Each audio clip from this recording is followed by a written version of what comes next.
I've been thinking a little bit about what we should do for a topic, and I realized that Jeannie and I had mentioned the peak end rule in a number of episodes, but we really never got into what it is or why it's important. And this was something I actually cover in one of my keynotes and some of my trainings, my keynote on hassle, from hassle to hero, paving the way for positive emotions, and you're going to see how that ties in. So I thought we'd do a quick little dive into the peak end rule, what it is, why it's important, and just giving you better context around it. So what is the peak end rule? The peak end rule is pretty much how we remember experiences.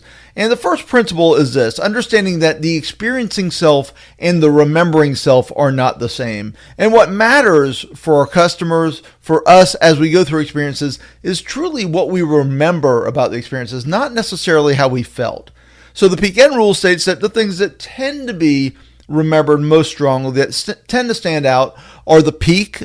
That is the most intense emotion you feel. So that can be positive or negative. I wish that it was another word besides peak, because we always think peak is high and positive, but it can be a negative emotion or it can be a positive emotion. The key is this: it is whatever is the most intense emotion you feel.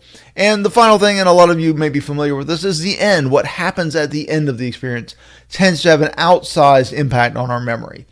Now, why is that? The authors Chip and Dan Heath, you may have heard of them. Made to Stick. They've got a lot of best-selling books. They came up, I've been teaching peak end for years, and they came up with this great sort of metaphor for how it works. I don't think metaphor is the right word, but you get the point.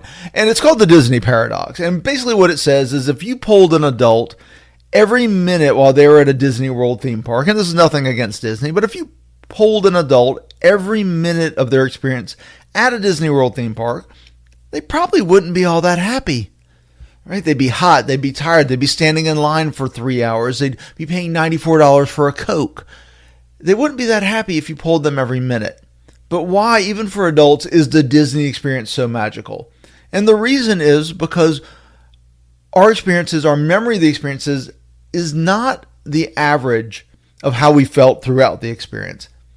It is defined mostly by that peak in that end. And that is the Disney paradox. And that's why when we look at customer experience, when we look at how, one, we can design proactive, positive experiences, but how we can also work to prevent negative experiences, keeping the peak end rule in mind can be very useful in that quest. Because when we're looking at creating that peak emotion, can we design it in? Can we take charge of it?